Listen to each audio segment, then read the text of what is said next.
Estoy muy orgullosa y muy contenta de presentar la siguiente ponente, Heather Knight. Heather Knight forma parte del equipo de Fashion Revolution. Como sabéis, y para los que no sabéis, somos coordinadores aquí en España de esta campaña global, presente ya en más de 90 países, en 93 países, y muy orgullosos porque realmente yo creo I do believe in the campaign, creo profundamente en la campaña. Creo que fue para mí el primer año que participé en Fashion Revolution. Fue increíble, ¿no? La sensación que de pronto, bajo una bandera común, muchas iniciativas en todo el mundo nos hacíamos visibles, ¿no? Que estábamos luchando pues, por un poco los mismos valores dentro de la industria textil. When I started the first year as coordinator here in Spain, it was very, impact for me to see how many initiatives all over the world under the same flag. So it was very impressive. Y bueno, pues Heather nos va a contar un poquito Fashion Revolution, ¿no? Que está muy bien que tengamos la oportunidad de escucharla de primera mano, ¿no? La campaña, que es la campaña, y luego vamos a hacer una entrevista, un turno de preguntas y respuestas sobre cosas que os pueden interesar sobre la campaña, y luego también tendremos un pequeño turno de preguntas. Así es que, bueno, Heather, te dejamos, ¿vale? Do you want to Thank you. Thank you, Gemma, and it's wonderful to be here at the festival today. I'd like to start by asking you all a question. Hands up if you know who made your clothes. Oh. So a few, but most people don't know who made their clothes.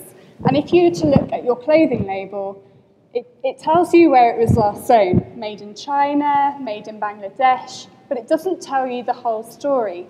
It doesn't tell you where the cotton was farmed. It doesn't tell you where the fabric was dyed. It doesn't tell you where the pieces were sewn together.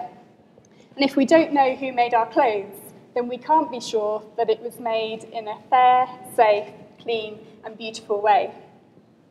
So there are many, many hands that make the clothes that we buy and wear. There are about 75 million people who work in the fashion supply chain, and about 80% of those are women, aged between 18 and 24. Many of them are subject to exploitation, harassment, verbal abuse and discrimination, with very little pay. In fact, Bangladeshi garment workers are paid a quarter of a living wage, not enough to live on. And they'd have to work 18 months before they earn the same amount as a fashion brand CEO earns on their lunch break. So how has it come to this? Well, the fashion production has changed massively in the past 10 years. In fact, the last few decades. We're getting faster and faster, cheaper and cheaper clothing production. In fact, it's doubled between 2000 and 2014, with 100 billion garments being produced in 2014. So we no longer have an autumn-winter, spring-summer collection. We have a see now, buy now model. If you see something on Instagram, you can buy it and you can wear it at the party on Saturday. But this is having a huge impact on our factories. Factory owners are pressurized to produce faster and faster and cheaper, and so they're asking workers to work overtime with very little pay, even forcing them to take toilet breaks sometimes. So we see fashion as disposable, and when a t-shirt costs the same amount as a sandwich, it's really easy to throw it away. In fact, we buy 60% more items of clothing than we did 15 years ago, but we only keep them for about half the amount of time. And about 40% of the clothes that we wear, 40% of the clothes in our wardrobe are rarely or never worn. And sadly, a lot of our clothes end up in landfill. We believe that fashion should feel good. We have lost the connection between our clothes and the people who made them. But we don't want to wear stories of exploitation, of lost lives, of modern slavery. We want fashion that feels good because we know the people who made it, and they were made with empowerment and good, decent lives in safe working conditions. Fashion should feel good when you know that it isn't damaging the environment. It isn't polluting the rivers, like here in the Philippines. It takes 2,720 litres of water to make a t-shirt. That's about the same amount that we drink during 3 years. So we need to find new ways of making the clothes that we love without it costing the earth. On the 24th of April 2013, the Rana Plaza factory collapsed, killing 1,138 people and injuring many more, leaving many as amputees. The tragedy was totally preventable. The building had been structurally unsafe for some time, but the factory owners forced the garment workers to go back in there because they needed the production to be done. The tragedy shone a big, bright light onto the fashion industry because it took some brands weeks to even realize that they were connected with the factory. And if brands don't know what's happening in their supply chain, then they can't be sure that human rights aren't being protected. So that's when Fashion Revolution was born, on the 24th of April 2013. We believe that 1,138 people is too many lives to lose on one single day without standing for something. Enough is enough, and something has to change. We want a fairer, safer, cleaner, more transparent fashion industry, one that values people, planet, creativity, and profit in equal measure. So we are a pro-fashion movement. We love fashion, but we don't want our clothes to come at the cost of people or the planet.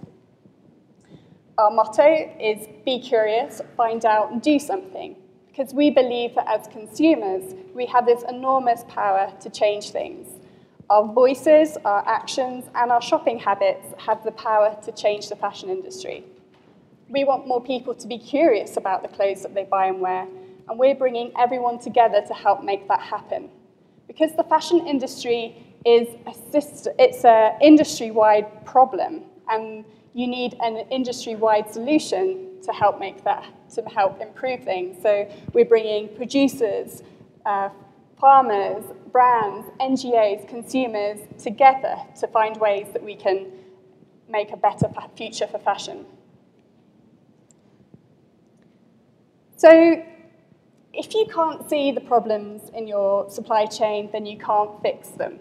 And that's why Fashion Revolution believes that transparency is the first step to making the fashion industry better. And it starts with one simple question: who made my clothes? We have a Fashion Revolution Week every April on the anniversary of Rana Plaza. And since the tragedy, we've grown into the largest global fashion activism movement in the world, powered by volunteers in almost 100 countries, including Spain. We want a fashion industry that is fairer, cleaner, safer for everyone. So we encourage as many people as possible to ask brands and retailers, who made my clothes? It's a really simple question, but it's really hard to answer. And we encourage producers all around the world to respond with, I made your clothes, to stand up and be celebrated for the work that they do. And we encourage brands to disclose more information about their supply chains. We want to see them go down a journey towards better traceability and transparency. And we can see that more and more people want to know who made my clothes. Since our campaign began, we've seen more and more people ask the question. This year, in April, we had 113,000 people post about Fashion Revolution, which is a big 100% increase on last year. People want to know more information about their clothes, and Fashion Revolution is a campaign to help move that forwards. And more brands are responding and listening to our collective voice. Unfortunately, we haven't yet got the 2017 figures because it's actually a really long and tedious process to count them all up. But over the last few years, we've seen that more and more brands are answering with I made your clothes and that they are disclosing their supplier lists. Last year, we had 1,274 brands take part by answering I made your clothes, and 372 of those were mainstream global brands, such as Marimekko, G-Star Raw, and the Australian department store David Jones. This year we had over 800 events all around the world, including 43 in Spain. From catwalks to clothes swaps, talks and tutorials, and all sorts of ways to get people thinking differently about the clothes that they buy and wear. And we've shown that fashion revolution has the power to give consumers the opportunity to ask brands and to drive change. Because we're the driver of trends. And when we buy something, we're voting with our wallet. When we speak, brands listen because their profits depend on it. So we have this enormous power to really change things. Last year, we launched our Fashion Transparency Index, which looked at 40 of the biggest global fashion brands according to how much information they share about their supply chains. This year, with our second edition, we looked at 100 of the biggest global fashion brands, and we ranked them according to their policy and commitments, their social and environmental impact. I'll give you a quick overview of some of the results from the Fashion Transparency Index, but you can also look it up online and read the whole report from our website. But the average score of the brands was 49 out of 250, which is only 20% of the total marks. And not one brand scored over 50%, which means that we've got a really long way to go before we've got transparency. An increasing number of brands are disclosing information about their first-tier supply chain, 32% this year, which is an increase on 12.5% last year. Still a long way to go. And 14 of the brands publish their processing facilities, where the clothes are dyed, printed, and finished. But not one single brand published details about their raw materials, so nobody knows where their wool, their cotton, or other fibres are coming from. And if we don't know where they're coming from, then we can't be sure that they're made in a clean, safe, fair way. We also looked at the living wage and found that 34 of the 100 brands made commitments to paying the living wage, but only 4 brands are actually reporting on progress, which is really low. Progress is going really slowly. So we hope that the Fashion Transparency Index is a really good tool to help consumers ask who made my clothes and see which brands are disclosing information about their supply chain. And we hope it really helps brands publish more and see what other brands are doing. It's quite a competitive piece. And we hope that the data is really useful for NGOs and unions around the world to know which brands have factory lists and which have policies in place so that they can then go and make sure that garment workers' lives and working conditions are respected. So I hope that you will all join the fashion revolution if you haven't already done so and taken part in this year's campaign. And you can join our mailing list from our website, follow us on social media, we're fash_rev. And there are loads and loads of resources you can download from our website that help you think differently about your clothes, from reading lists to educational materials and magazines. And that's it. Thank you.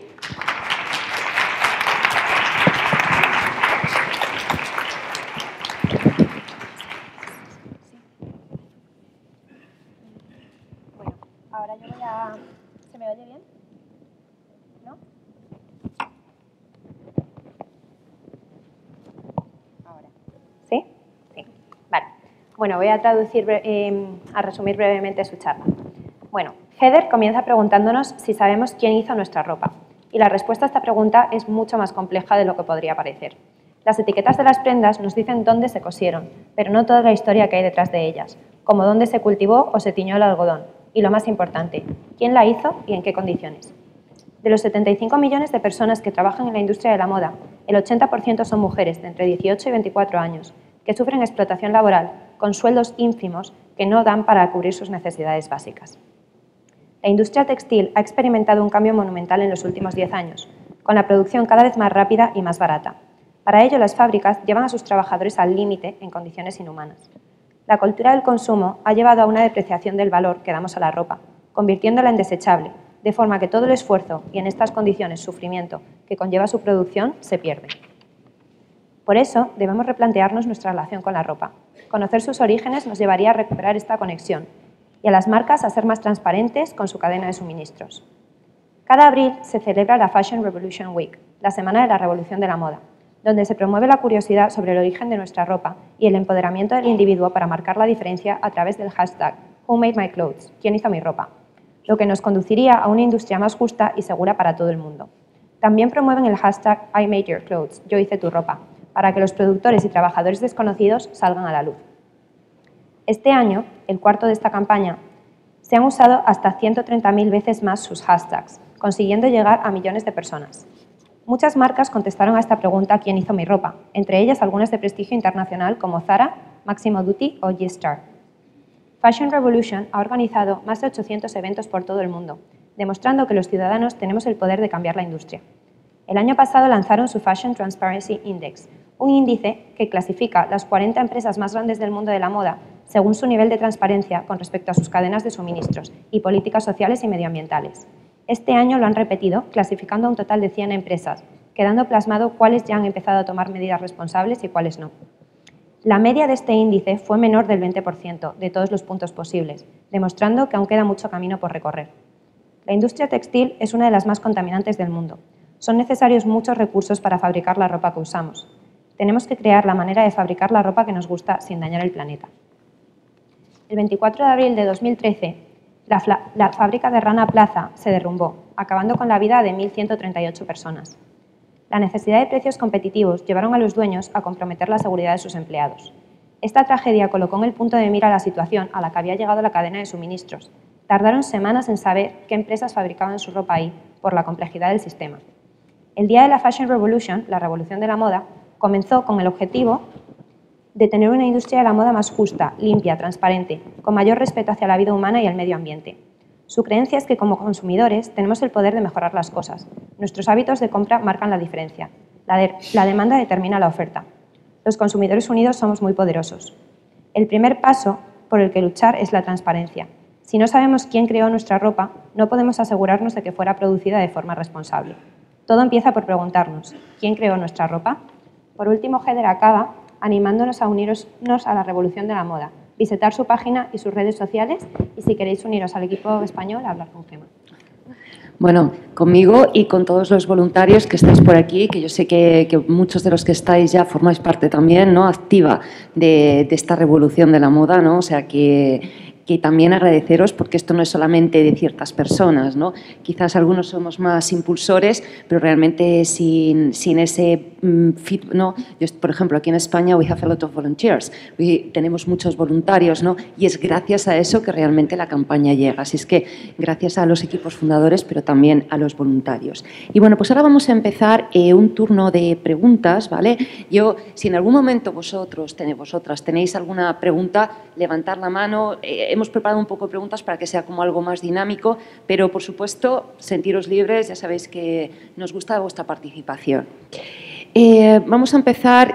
¿Qué cambios quiere Fashion Revolution, quiere ver en la industria de la moda? What change does Fashion Revolution want to see in the fashion industry? So in December 2015, we launched a white paper which addresses which explains all of the areas that we need to change the fashion industry. I mean, ultimately, we want fashion brands to be responsible for the people and the planet for which their products depend on. We want brands to be able to answer who made my clothes. We want fashion to feel good as well as looking good. We want to wear clothes and stories that are made of empowerment or exploitation. We've got a really long way to go, but I hope Fashion Revolution is really catalysing and bringing together the conversation to make change happen. Okay, sorry. Okay. Dice que en diciembre de 2015 escribieron un papel en blanco en el que explican todos los cambios que ellos creen que es necesario llevar a cabo. Su principal objetivo es conseguir que las marcas de moda sean más responsables con respecto a las personas y con respecto al planeta. Y dice que pretenden llegar a tener una moda que siente bien, o sea, que se siente bien llevarla, además de quedar bien, que te haga sentir bien porque sabes que lo que hay detrás de eso no es una historia de explotación, sino de empoderamiento. Y que esperan que Fashion Revolution sea un catalizador para lograr todo esto. ¿Y quién es responsable de cambiar la industria? ¿Las marcas o los compradores? Who is responsible for changing the industry? Brands or shoppers? What do you think? Well, I think ultimately brands should be responsible for the people in their supply chain, but we have this enormous power as consumers to change things. Like I said, we are the driver of trends, and brands' profit does depend on us. So when we speak, they listen, and we can use that power if we choose to. So every time we ask who made my clothes, brands are noting that, and they are responding. We've seen them respond in the last few years, which is really, really positive. But there's so much we can do as consumers, and it can be really overwhelming to know where to begin. And hopefully asking who made my clothes is a very easy, simple question to begin that conversation. We would like to encourage people to buy less, to choose well, to think about the clothes that they buy, look for sustainable and ethical designers, local independent designers, and to start to love their clothes for longer, so repairing them when they get broken. So many of our clothes go to landfill for a small tear or a small stain that could have been embellished upon or hidden with a cheeky patch. So we need to start changing our relationship with clothes first. Sorry. Okay. Le pregunta que quién cree que tiene el poder en este cambio, más las marcas o los compradores. Dice que en último término son las marcas, pero que como consumidores tenemos un poder enorme. Cuando hablamos, las marcas tienen que escucharnos y que deberíamos usar ese poder. Que cada vez que nos hacemos esa pregunta de quién hace mi ropa, es decir, cuanto más conscientes somos como consumidores, pues las marcas empiezan a responder y de hecho ya están respondiendo. Dice que hay muchísimo por hacer, pero que empezar por esa pregunta es un buen lugar de partida. Y dice que alguno de los consejos que nos da es que deberíamos comprar menos y mejor, por ejemplo, a diseñadores locales e independientes, y también que deberíamos amar más nuestra propia ropa, arreglarla, tenerla durante más tiempo, y que básicamente promueve un cambio en nuestra relación con nuestra ropa. Bien. ¿Qué podemos hacer todos para hacer una diferencia positiva? What can we all do to make a positive difference? Well, it can be really overwhelming to know what to do. I think when you start a journey towards understanding sustainable fashion, it can be quite daunting. So we want to make it as accessible to as many people as possible to start that conversation, start thinking about where our clothes come from. So firstly, we'd love more and more people to start asking who made my clothes. Just talking about it with your friends, with your family, helping raise the awareness about it. We're encouraging people to find new ways of refreshing their wardrobe without buying new. That thrill of shopping doesn't need to come from going to the high street. You can swap with your friends, you can buy vintage, you can go to second-hand stores, you can make them yourself, you can DIY and make your clothing more personal, more unique and more beautiful for you. So we wanted to try and start changing our relationship and the way we consume fashion. There are other things you can do on our website, such as downloading a letter to a brand, asking them what they're doing to provide living wages for their workers. And you can download the template and send it to the brands that you buy from. We've also got a postcard to a policymaker, so you can contact the local policymakers in your country or in your area and ask them what they're doing to address the human rights and working conditions for the people who make our clothes. And it's their job, it's their duty to respond to you and work on your behalf. We've also got loads and loads of resources on our website. Go please check them out. We've got magazines to read through. We just launched a fanzine last January, and we've got a new one coming out in October, which is all going to be around waste and overconsumption and how we can learn to love our clothes better.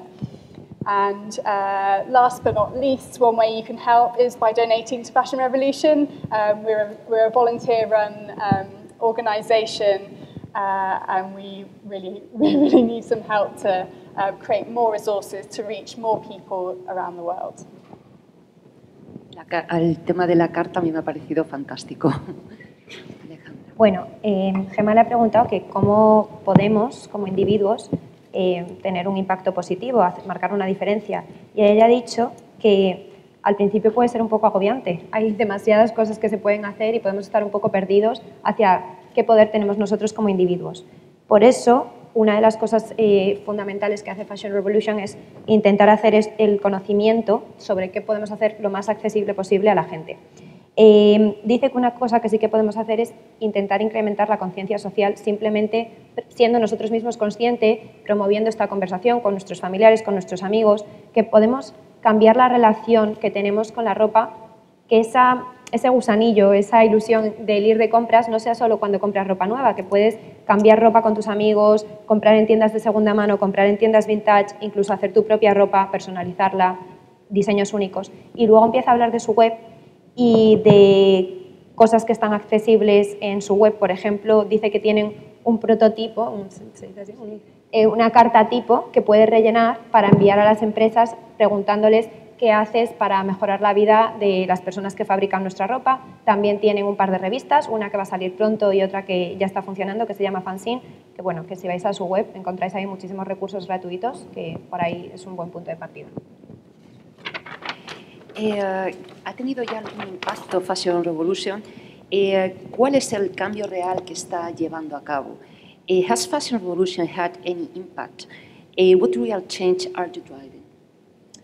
So Fashion Revolution is really gaining momentum over just 4 years. We've seen more and more brands start to disclose their supply chain, such as C&A, the VF Corporation, who own Wrangler, Timberland, Lee and Vans, Gap, Marks and Spencer's. So it's really positive to see more and more brands are responding to Who Made My Clothes and the Fashion Transparency Index. And we've also got another project called the Garment Worker Diaries, which is the largest research project on garment workers in Bangladesh, Cambodia and India. And we're looking into their lives and wages, finding out how much they get paid, are they needing loans, what are they buying with their money, and hopefully we can use that data to really push for policy changes that make garment worker lives around the world better. So we are seeing lots of impact, but we still have a really long way to go. So we've just started getting going, really. Bueno, Gemma le ha preguntado por el impacto real que Fashion Revolution está teniendo.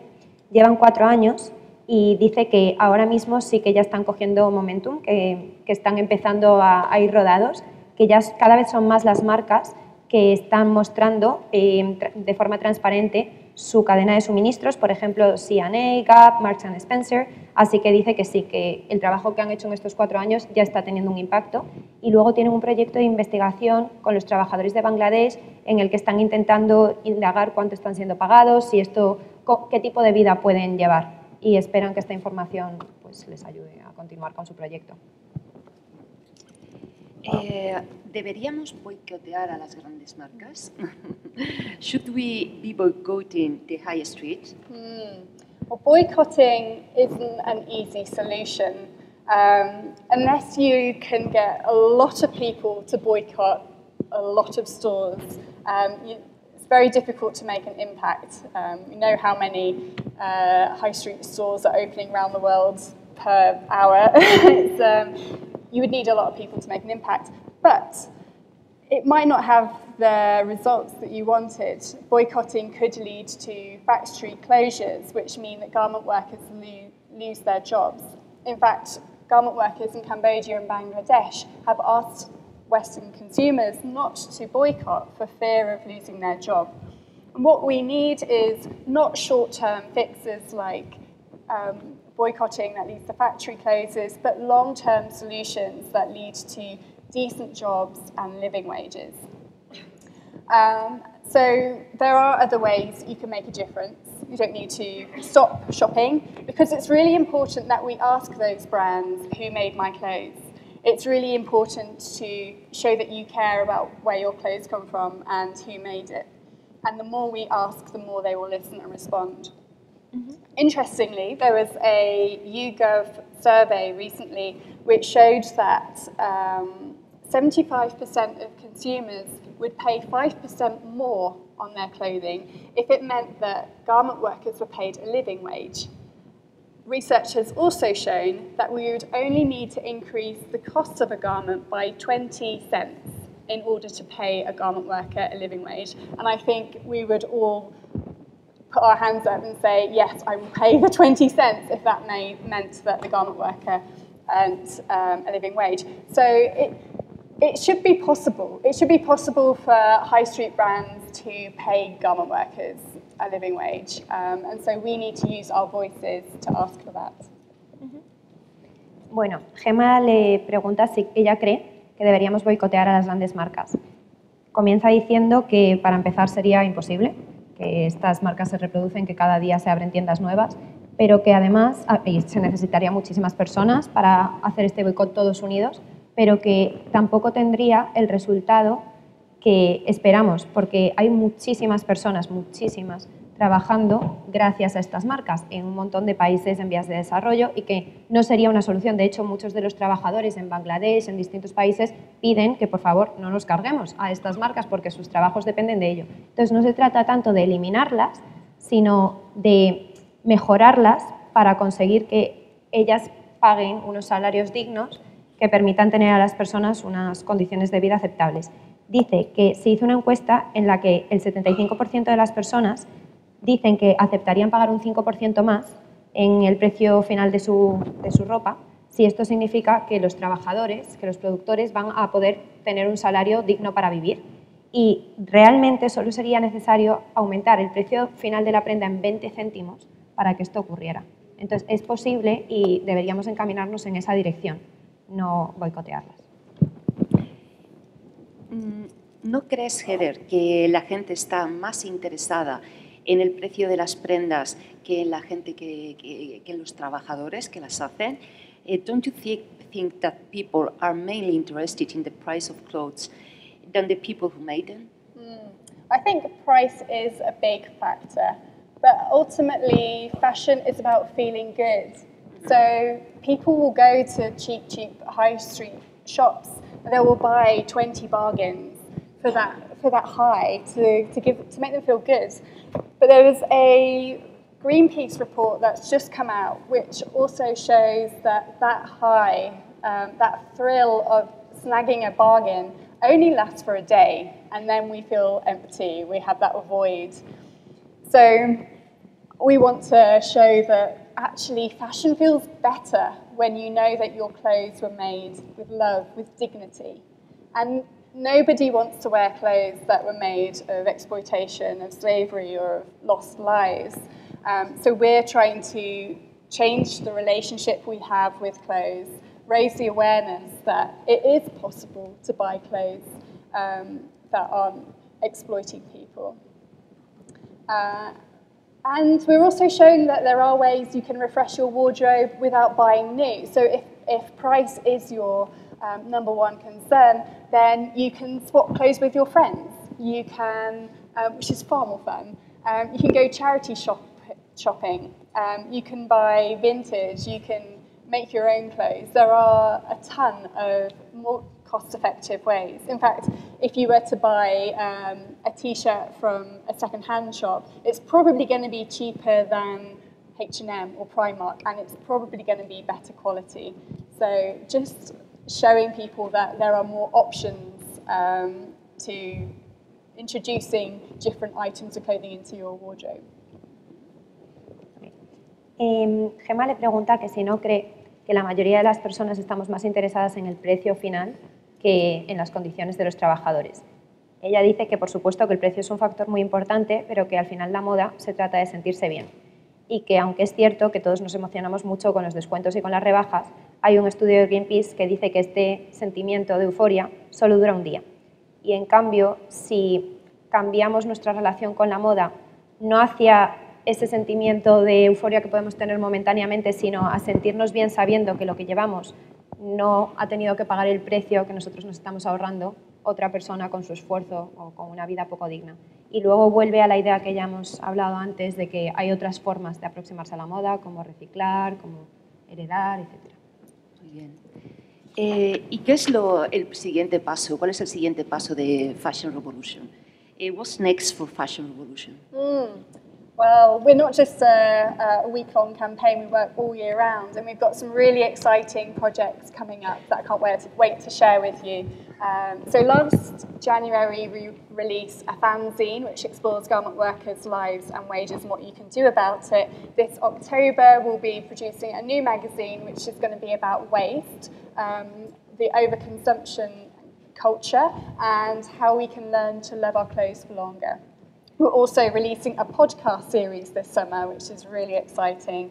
We'll be working on our third transparency index, which will look at even more brands and seeing how many more brands are disclosing their supplier lists and who are improving. We will continue to make lots of resources. So it's really exciting. We're also finishing our Garment Worker Diaries project, so we hope to have some really interesting data from that we can then use to advocate for workers' lives around the world.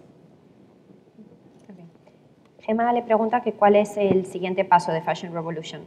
Dice que por un lado siguen trabajando en su revista Fanzine, que habla sobre las vidas y los salarios de los trabajadores, que además dentro de poco van a sacar una nueva revista que se enfoca en los desperdicios y nuestra cultura de consumo excesivo, que además también están creando unos podcasts y que siguen desarrollando este año por tercer año consecutivo su índice de transparencia, el que el primer año midieron a 40 empresas, el segundo a 100 y este año continuarán, y además que seguirán creando recursos, de estos recursos gratuitos que están accesibles en su página web. Muy bien. Pues vamos a parar un poquito por aquí. Let's stop a little bit here and see if there is any question in the audience, if you agree. ¿Hay alguna pregunta de entre vosotros sobre la campaña? Susana. Bueno, Susana is one of our volunteers in Fashion Revolution. Thank you.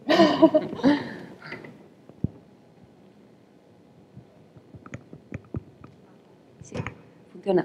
Envi se oye.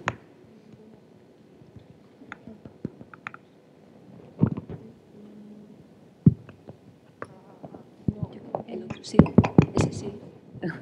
Hi, I'm Susana. I'm responsible for the Facebook group for the volunteers and organizing the events all over Spain. And then for me, I have a question that no one speaks. It's like, okay, we need the workers, we have more money, but you can have this money not paying these big amounts in advertising and these big stars that taking a lot of millions, that this part of that money can be to rescue the buildings, to pay a little more to the workers, and came from, you know, the music stars or whatever, taking millions that it should be for the workers, and this money, they don't need it.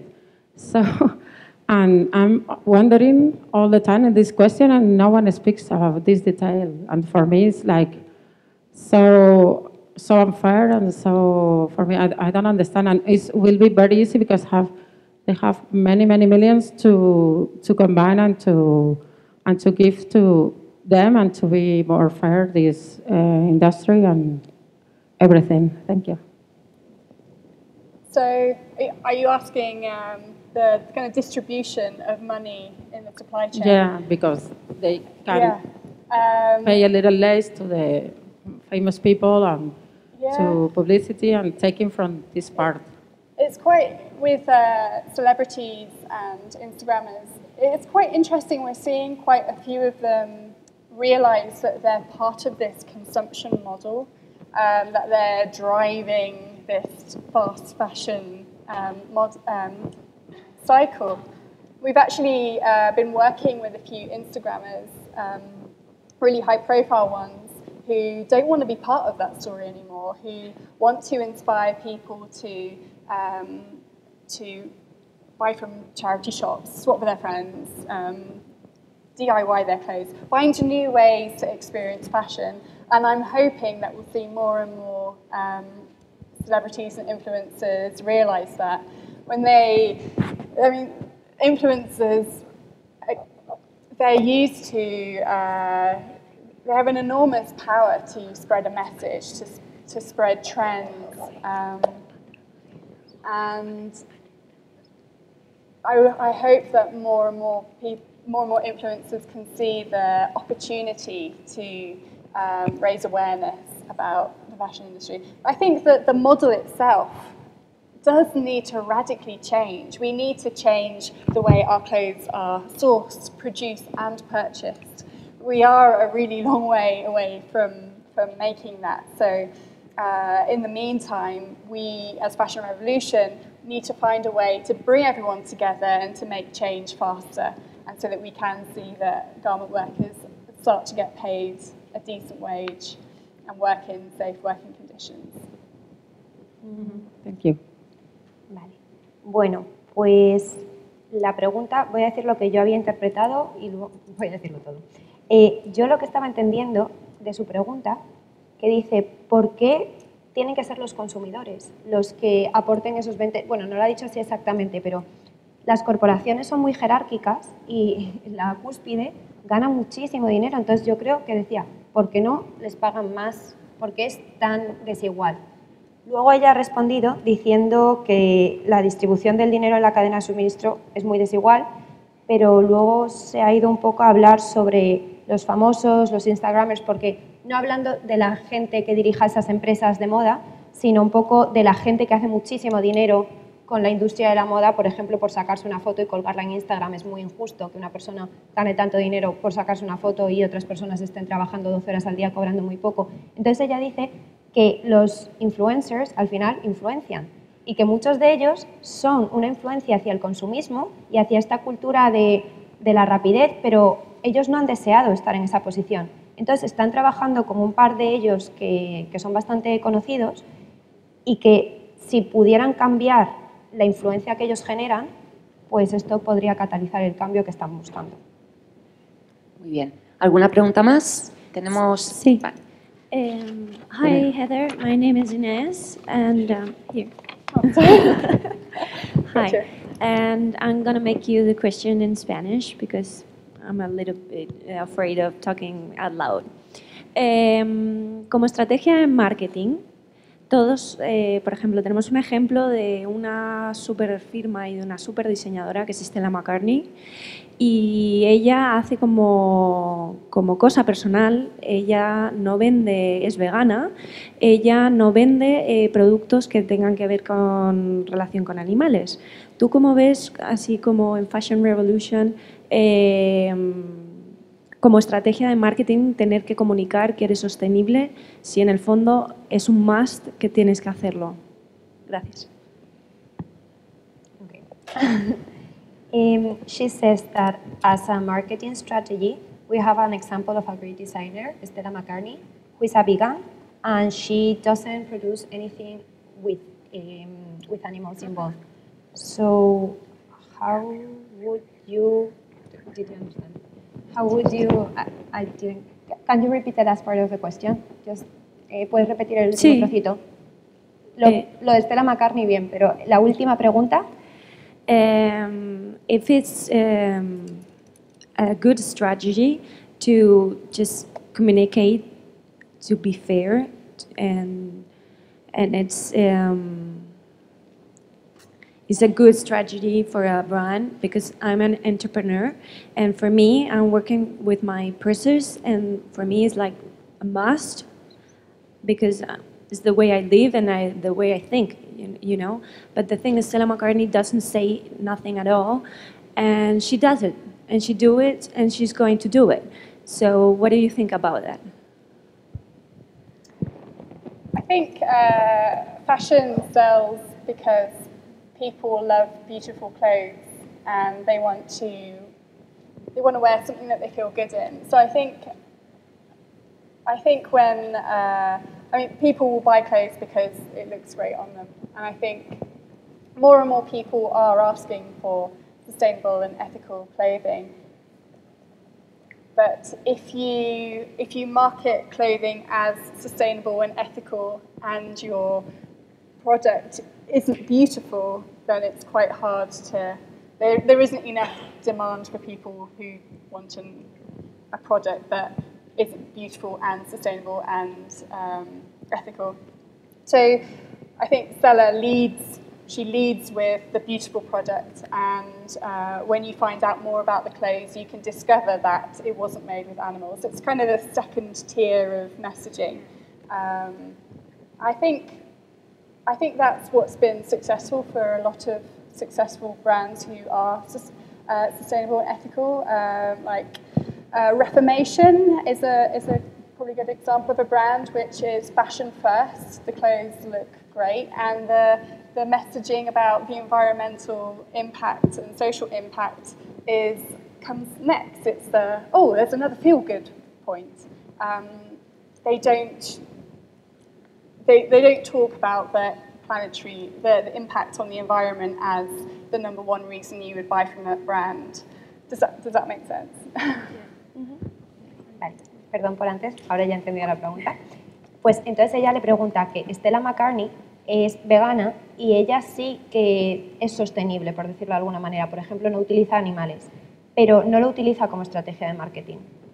Lo esconde, por decirlo de alguna manera. Entonces ella preguntaba que si cree que decir que eres sostenible, que no utilizas animales, es una buena estrategia de marketing o es mejor ocultarla. Entonces ella dice que las personas no van a comprar un producto solo porque sea sostenible si no es bonito, pero que está muy bien si es bonito que además sea sostenible, pero que la sostenibilidad es como algo un poquito más secreto, un poquito más misterioso, que a ti te atrae algo por la belleza y luego descubres que además hay algo más bueno acerca de esa pieza que no es solo que sea bonita, pero quizá no como ponerlo como primer impacto.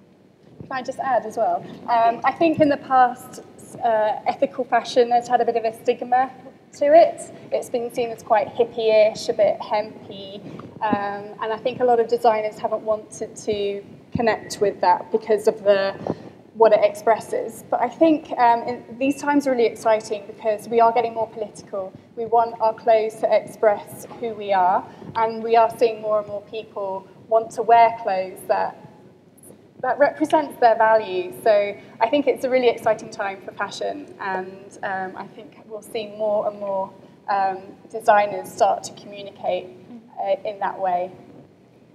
Pues respondiendo más directamente a la pregunta que ella le hacía, dice que cree que hasta ahora quizá no fuera una buena estrategia de marketing porque mucha gente lo asociaba con los hippies y huían un poco de eso, pero que cada vez más es una buena estrategia de marketing decir que eres sostenible porque están llevando a cabo un impacto y cada vez la gente quiere más cosas que sean también sostenibles. Bueno, sé que hay más preguntas porque antes he visto alguna mano levantada, pero tenemos que ser un poquito respetuosos con el tiempo porque si no nos comemos tiempo de otros ponentes, con lo cual lo vamos a dejar aquí el tiempo con Heather, pero sí que os animo, como luego hay un descanso, a bueno, pues hablar con ella y bueno, comentarle esas otras preguntas, ¿vale? So Heather, I'm talking to them because we are run out of time. Yeah. So it's been very interesting to hear you. So thank you very much for coming. I told them to ask you in the how do you say, in the break, if they have other questions. So thank you very much for coming. Thank you for inviting me. Yeah, sure. Bueno, pues ya vamos a pasar un aplauso para Heather.